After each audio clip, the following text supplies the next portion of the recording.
Hi hello welcome to our channel. അപ്പോൾ അതേ ഞാൻ എന്ത് വീഡിയോ ആയിട്ടാണ് വന്നിരിക്കുന്നത് നിങ്ങൾക്ക് തുടക്കം കണ്ടപ്പോൾ തന്നെ മനസ്സിലായി കാണുമല്ലോ. അപ്പോൾ ഇതേ നമ്മളിന്ന് കാടമുട്ട മേടിച്ചിട്ടുണ്ട് കേട്ടോ.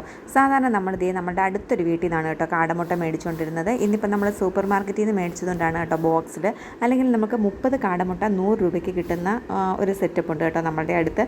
അപ്പോൾ അവിടെ നിന്ന് മേടിച്ച് കഴിഞ്ഞാൽ അതാണ് കുറച്ചുകൂടെ ലാഭമെന്ന് എനിക്ക് തോന്നുന്നു ഈ സൂപ്പർ മാർക്കറ്റിനെക്കാട്ടിൽ. അപ്പം നമുക്ക് നല്ലൊരു കാട റോസ്റ്റ് ഉണ്ടാക്കാം. അപ്പം എല്ലാവരും കണ്ടോളൂ. കണ്ടാൽ മാത്രം പോരാ, കണ്ടിട്ട് കമൻറ്റ് ചെയ്യാനും മറക്കരുത് കേട്ടോ.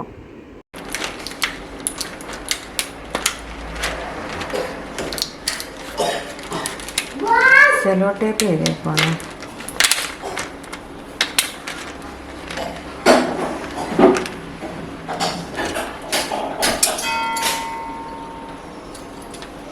അമ്മ ഇത് ക്യാമറ കിട്ടുന്നുണ്ടോ നോക്കിക്കേ. എല്ലാം കിട്ടുന്നുണ്ട്. അങ്ങനെയൊന്നും പറഞ്ഞാൽ പറ്റും. നീളത്തിലൊന്നും വെക്കണ്ട, കിട്ടുന്നുണ്ടോ എന്ന് പറയാം.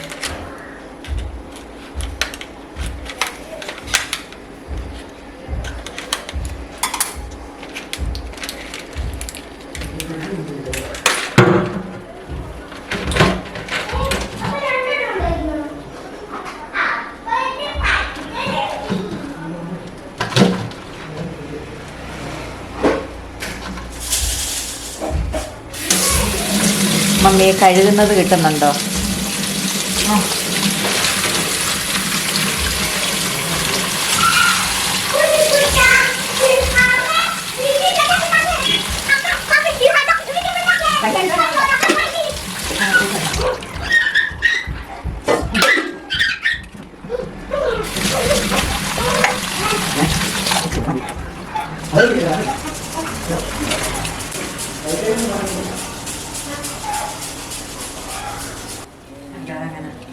അപ്പം ഞാൻ കാടമുട്ടയൊക്കെ നല്ലതുപോലെ ഒന്ന് കഴിച്ചിട്ട് ഒന്ന് പുഴുങ്ങാൻ വെക്കുവാണ് കേട്ടോ. ഇതാണ് കേട്ടോ എൻ്റെ സ്ഥിരം പുഴുങ്ങൽ പാത്രം. അപ്പോൾ സവോളയും വെളുത്തുള്ളി ഇഞ്ചിയൊക്കെ എടുത്തിട്ടുണ്ട് കേട്ടോ. ഇത്രയും മതിയാവും, കാരണം ഒരുപാട് മുട്ടയൊന്നും ഇല്ലല്ലോ.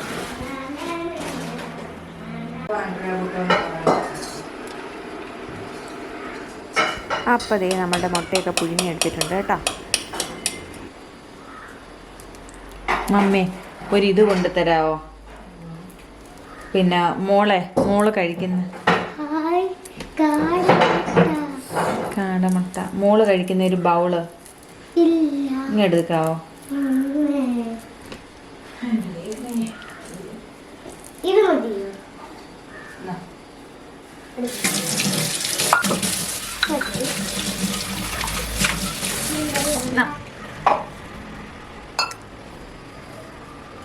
അല്ലേ?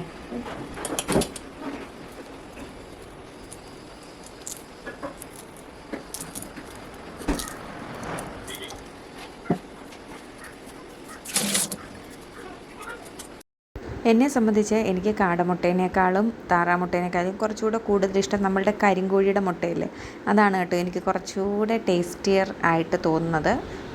അപ്പം നിങ്ങൾക്ക് ഏത് മുട്ടയാണ് ഇഷ്ടമെന്ന് കമൻറ്റ് ചെയ്യൂ. എനിക്കും അറിയാമല്ലോ നിങ്ങൾക്കൊക്കെ എന്താണ് ഇഷ്ടം കാര്യങ്ങളെന്നൊക്കെ. അപ്പോൾ ഈ വീഡിയോ കാണുന്നവരോട് പറഞ്ഞിട്ടല്ലേ കാര്യമുള്ളൂ. ഒരുപാട് പേരൊന്നും വീഡിയോ കാണുന്നില്ലെങ്കിലും വളരെ കുറച്ച് പേരെങ്കിലും വീഡിയോ കാണും എന്നുള്ള പ്രതീക്ഷയിലാണ് കേട്ടോ ഈ വീഡിയോ ഒക്കെ അപ്ലോഡ് ചെയ്യുന്നത്.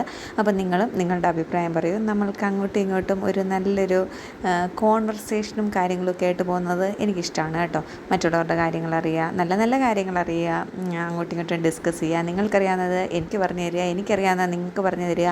അപ്പം കുഞ്ഞുങ്ങളെ സംബന്ധിച്ചിടത്തോളം കാടമുട്ടയാണ് കുറച്ചുകൂടെ നല്ലത് എന്ന് ഡോക്ടേഴ്സൊക്കെ പറയാറുണ്ട്. കാടമുട്ട നല്ലതാണ് കൊടുക്കുക എന്ന് പറയാറുണ്ട്. അപ്പം കുഞ്ഞുങ്ങൾക്കും ഇത് കഴിക്കാൻ ഒരു കൗതുകവും ഇഷ്ടമൊക്കെ ആയിരിക്കും അല്ലേ.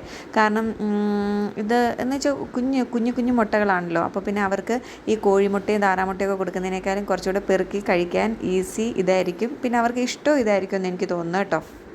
അപ്പോൾ പറ്റുകയാണെങ്കിൽ കുഞ്ഞുങ്ങൾക്ക് കാടമുട്ടയൊക്കെ മേടിച്ച് കൊടുക്കണം കേട്ടോ.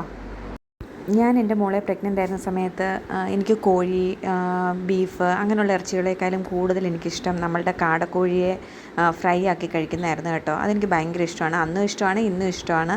ഇവിടെയൊക്കെ ഒരു കാടക്കോഴിക്ക് 60 റുപ്പീസൊക്കെ ആവും കേട്ടോ. ചിലയിടത്ത് മാർക്കറ്റിലൊക്കെ 50ക്കും കിട്ടാറുണ്ട്. പിന്നെ ഈ ചെറിയ ചെറിയ കടകളിലൊക്കെ 60 റുപ്പീസിനാണ് കേട്ടോ വിൽക്കുന്നത്. അതായത് നമ്മളുടെ എറണാകുളം ജില്ലയിൽ ആലുവ ഭാഗത്തൊക്കെ കേട്ടോ.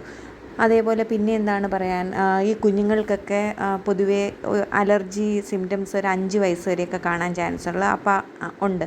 അപ്പോൾ അങ്ങനത്തെ കുഞ്ഞുങ്ങൾക്കൊക്കെ ഡോക്ടേഴ്സ് പ്രിഫർ ചെയ്യുന്നത് ഈ മറ്റുള്ള കോഴിമുട്ടേനേക്കാളും കുറച്ചുകൂടെ നല്ലത് കാടമുട്ടയാണെന്ന് പറയും കേട്ടോ. തന്നെയല്ല, കാടമുട്ട കുഞ്ഞുങ്ങളിൽ ഓർമ്മശക്തി കൂട്ടാനും നല്ലതാണെന്ന് ഞാൻ കേട്ടിട്ടുണ്ട് കേട്ടോ. അപ്പോൾ ഈ കുട്ടികൾക്ക് നമ്മളിങ്ങനെ ഉപ്പും മഞ്ഞൾപ്പൊടിയും മുളക് പൊടിയൊക്കെ ഇട്ട് ചെറുതായിട്ടൊന്ന് എണ്ണയിലൊക്കെ ഒന്ന് ഫ്രൈ ആക്കി പോലൊക്കെ കൊടുത്തു കഴിഞ്ഞാൽ അവർക്ക് വലിയ ഇഷ്ടമായിരിക്കും കഴിക്കാൻ കേട്ടോ. അല്ലെങ്കിൽ വെറുതെ ഉപ്പും കുരുമുളക് പൊടിയും കൂടെ പൊടിച്ചത് മുക്കി കഴിക്കാൻ കൊടുത്താലും അവർക്ക് ഇഷ്ടപ്പെടും. പണ്ട് കാലത്ത്, അതായത് എൻ്റെ ചെറുപ്പ സമയത്തൊക്കെ വീട്ടിലിതുപോലെ കാടക്കോഴിയെ മേടിച്ചിട്ട് നമ്മളിങ്ങനെ കൂട്ടിലിട്ട് വളർത്തുമായിരുന്നു കേട്ടോ. എന്നും പറഞ്ഞ് ഒരുപാട് നാളൊന്നും വളർത്തില്ല, പെട്ടെന്ന് നമ്മളതിനെ കറിയാക്കി കഴിക്കുമായിരുന്നു കേട്ടോ. കറി എന്ന് പറഞ്ഞാൽ ഫ്രൈ ആക്കി കഴിക്കത്തേ ഉള്ളൂ, കറി വെച്ചതായിട്ട് എനിക്ക് ഓർമ്മയില്ല കേട്ടോ. പക്ഷേ നമ്മളുടെ വീടുകളിൽ നമുക്കിതിനെക്കുറിച്ചൊന്നും വളർത്തുന്നതിന് വലിയ അറിവൊന്നുമില്ലല്ലോ. ഇതൊക്കെ പെട്ടെന്നാണ് എന്തെങ്കിലും അസുഖമൊക്കെ വന്ന് മരിച്ചു പോകുന്നത്, അതായത് ചത്തു പോകുന്നത്. ഞാൻ പൊതുവേ മരിച്ചു പോവുക എന്നാണ് കേട്ടോ പറയുക. കാരണം ഇതൊക്കെ നമ്മളുടെ വീട്ടിൽ അധികം സർവൈവ് ചെയ്ത് പോവോ എന്നെനിക്ക് ഉറപ്പില്ല കേട്ടോ. പിന്നെ ഇതിനെയൊക്കെ അതിനെക്കുറിച്ചൊക്കെ വളർത്തു രീതികളൊക്കെ അറിയാവുന്നവരാണെങ്കിൽ കുഴപ്പമില്ല. നമുക്കതിനെക്കുറിച്ച് വലിയ ഐഡിയാസ് ഒന്നും ഇല്ലാത്തത് കൊണ്ട് അറിയില്ല കേട്ടോ. അപ്പം നമ്മളിതിനെ മേടിച്ച് വീട്ടിൽ കുറച്ച് ദിവസം ഇട്ട് പിന്നെ നമ്മളങ്ങ് കറിയാക്കുമായിരുന്നു കേട്ടോ. അപ്പോൾ കുഞ്ഞുങ്ങളൊക്കെ വീട്ടിലുള്ളവർ, എനിക്കിപ്പം മോൾക്ക് 7 വയസ്സാകുന്നു. അപ്പം ഈ പ്രായത്തിലുള്ള കുട്ടികൾക്കൊക്കെ എന്തുകൊണ്ടും നല്ലത് കാടമുട്ടയാണ് കേട്ടോ. 1 വയസ്സ് കഴിയുമ്പോഴാണ് സാധാരണയായിട്ട് നമ്മൾ പിള്ളേർക്ക് മുട്ടയൊക്കെ കൊടുത്തു തുടങ്ങുന്നതെന്നാണ് കേട്ടോ എൻ്റെ ഒരു ഓർമ്മ. മോൾക്കും ഇവിടെ അങ്ങനെ തന്നെയായിരുന്നു കൊടുത്തു തുടങ്ങിയിരുന്നത്. അപ്പോൾ മുട്ട നല്ലതാണ് കേട്ടോ. പിള്ളേർക്കൊക്കെ ആണെങ്കിൽ ചുമയൊക്കെ ഉണ്ടെങ്കിൽ മാറാൻ നല്ലതാണ്. പിന്നെ വിശപ്പ് പിള്ളേർക്ക് കൂട്ടാനും കാടമുട്ട നല്ലതാണെന്ന് ഞാൻ കേട്ടിട്ടുണ്ട്. ശരിക്കും കാടമുട്ടയെക്കുറിച്ച് പറയുന്നത് 1000 കോഴിക്ക് അര കാട എന്ന് ഞാൻ കേട്ടിട്ടുണ്ട് കേട്ടോ. അങ്ങനെ ഒരു ചൊല്ലുണ്ടെന്നാണല്ലോ പറയുന്നത്. ഇനി കാട കോഴിയിറച്ചിക്കാണോ കാട മുട്ടയ്ക്കാണോ അങ്ങനെ പറയുന്നതെന്ന് എനിക്കൊരു ഡൗട്ടുണ്ട് കേട്ടോ. അപ്പം ഇതൊക്കെയാണ് എൻ്റെ കാടമുട്ട വിശേഷങ്ങൾ. ഉണ്ടാക്കുന്നത് കണ്ടപ്പോൾ നിങ്ങൾക്ക് റെസിപ്പി കിട്ടി കാണുമല്ലോ. അപ്പം കാടമുട്ട കഴിച്ചിട്ടില്ലാത്തവർ വീട്ടിൽ ട്രൈ ചെയ്ത് നോക്കണം കേട്ടോ. ചിലരിലൊക്കെ നമ്മൾ കണ്ടിട്ടില്ലേ, കോഴിമുട്ട കഴിക്കുന്നവർക്കും ഒക്കെ എന്തോ അലർജി ഉണ്ട്, മുഖത്ത് പിമ്പിൾസ് വരുന്നു. അങ്ങനെയുള്ളവർക്കൊക്കെ മുട്ട എന്താണെങ്കിലും നമ്മളുടെ ഹെൽത്തിന് ഇമ്പോർട്ടൻ്റ് ആണല്ലോ. അപ്പം കോഴിമുട്ട കഴിക്കാൻ പറ്റാത്തവർക്ക് കാടമുട്ട ഏറ്റവും എഫക്റ്റീവായിട്ടുള്ളൊരു സംഭവമാണ് കേട്ടോ. നമ്മളുടെ ഹെൽത്തിനും ഒരുപാട് അസുഖങ്ങൾക്കും അതേപോലെ നമ്മളുടെ ഓർമ്മശക്തിക്കും പിന്നെ ബുദ്ധിവികാസത്തിനും ഓർമ്മശക്തിയും ബുദ്ധിവികാസവും തമ്മിലൊരു ബന്ധമുണ്ടല്ലോ. അപ്പോൾ നമ്മളുടെ ബ്രെയിനിന് ഏറ്റവും നല്ലത് കാടമുട്ടയാണ് കേട്ടോ. അപ്പോൾ കോഴിമുട്ട കഴിച്ചില്ലെങ്കിലും കുഴപ്പമില്ല, താറാമുട്ട കഴിച്ചില്ലെങ്കിലും കുഴപ്പമില്ല, കാടമുട്ട മേടിച്ച് കഴിക്കാൻ ശ്രമിക്കുക കേട്ടോ. അപ്പം ഞാൻ ഈ ഉണ്ടാക്കുന്ന രീതിയേക്കാളും എന്താണെന്ന് വെച്ചാൽ നമ്മൾ കാടമുട്ട പുഴുങ്ങാതെ നമുക്ക് ഉണ്ടാക്കാം കേട്ടോ.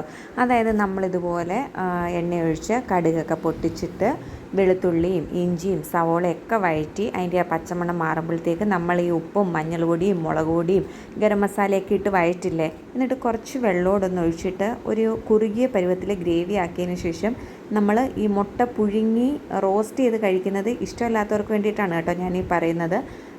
മുട്ട പൊട്ടിച്ചിട്ട് ബുൾസൈ പോലെ അതിനകത്തിൽ നമ്മൾ ഒഴിക്കണം കേട്ടോ. എന്നിട്ടൊന്ന് അടച്ച് വെച്ച് വേവിച്ചെടുക്കുകയാണെങ്കിൽ അത് കുറച്ചുകൂടെ ടേസ്റ്റിയർ ആണെന്ന് എനിക്ക് തോന്നാറുണ്ട്. കാരണം എന്ന് പറഞ്ഞു കഴിഞ്ഞാൽ ഞാൻ സാധാരണ കോഴിമുട്ട ഉണ്ടാക്കുമ്പോൾ എനിക്ക് കൂടുതലും അതാണ് ഇഷ്ടം കേട്ടോ. ഞാനതിന് പറയുന്നത് ബുൾസൈ കറി എന്നാണ് കേട്ടോ. നിങ്ങളൊക്കെ ഉണ്ടാക്കിയിട്ടുണ്ടോ എന്ന് എനിക്കറിയില്ല. ഇവിടെ മമ്മിയുടെ നിന്ന് കിട്ടിയതാണ് കേട്ടോ എനിക്ക് ആ റെസിപ്പി. മമ്മി ഉണ്ടാക്കും. അപ്പോൾ എനിക്ക് രാവിലെ ചപ്പാത്തിയുടെ കൂടെ ആണെങ്കിലും ദോശയുടെ കൂടെയൊക്കെ ആണെങ്കിലും അങ്ങനെ ഗ്രേവി ഉണ്ടാക്കിയിട്ട് ബുൾസൈ അതിനകത്തിലാക്കിയിട്ട് അതൊന്ന് വേവിച്ചെടുത്ത് കഴിക്കുന്നതാണ് കുറച്ചുകൂടി ഇഷ്ടം. അതാകുമ്പോൾ നമ്മളുടെ ഈ ഗ്രേവി സംഭവങ്ങളെല്ലാം മുട്ടയിലോട്ട് അങ്ങ് പിടിക്കും. നമുക്ക് ഇറച്ചിയാണേലും മീനാണേലും എന്തും ആയിക്കോട്ടെ, ഗ്രേവി നല്ലതുപോലെ പിടിച്ച് അതിലേക്ക് ആ ഉപ്പും പുളിയും എല്ലാം എരിവെല്ലാം പിടിച്ചിട്ട് കഴിക്കുന്നതാണല്ലോ നമുക്ക് കുറച്ച് കൂടുതൽ ഇഷ്ടം. മുട്ട പുഴുങ്ങിയതാണെങ്കിൽ നമ്മളല്ലെങ്കിൽ ഒരു കുഞ്ഞു ഫോർക്കും കൊണ്ട് കുത്തി കൊടുക്കണം, അല്ലെങ്കിൽ നൈഫ് കൊണ്ട് ചെറുതായിട്ടൊന്ന് വരഞ്ഞു കൊടുക്കണം, അപ്പോഴാണ് പിടിക്കുക. പക്ഷേ ഇപ്പം ഞാൻ അങ്ങനെയൊന്നും ചെയ്തില്ല കേട്ടോ. കാരണം കുറച്ച് ഫ്രഷായിട്ടുള്ള പുതിയ മുട്ടയാണ് പൊളിഞ്ഞ് കിട്ടാൻ പാടെന്ന് പറയുമല്ലോ, അതേപോലെ ഇത് കുറച്ച് പുതിയ മുട്ടയാണെന്ന് തോന്നുന്നു കേട്ടോ. ഇച്ചിരിയൊക്കെ അവിടെയും ഇവിടെയൊക്കെ പൊളിഞ്ഞ് പോയിട്ടാണ് കേട്ടോ ഞാൻ ആ മുട്ടത്തോട് പൊളിച്ചെടുത്തത്. അപ്പം ആ ഒരു ഹോളിലൂടെ മസാലയൊക്കെ പിടിച്ച് നല്ല സെറ്റായി കിട്ടിക്കോളും കേട്ടോ. എനിക്ക് ഭയങ്കര ഇഷ്ടമാണ് കേട്ടോ.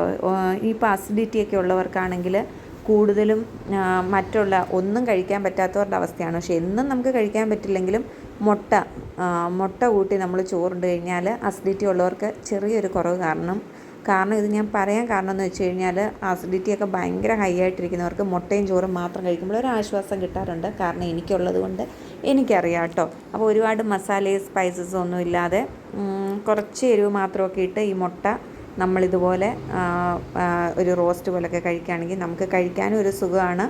നമ്മളുടെ അസിഡിറ്റിക്കും ഒരു ശമനം വരുന്നിടം വരെ നമുക്കിത് കഴിക്കാം കേട്ടോ.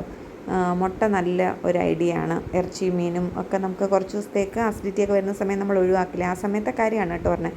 അപ്പോൾ ഇത്രയൊക്കെ ഉള്ളൂ ഇന്നത്തെ എൻ്റെ വിശേഷം. അപ്പോൾ ഇതൊക്കെ ആരെങ്കിലും കാണുവാണെങ്കിൽ സബ്സ്ക്രൈബ് ചെയ്തിട്ടില്ലാത്തവരാണെങ്കിൽ ചെയ്യണേ.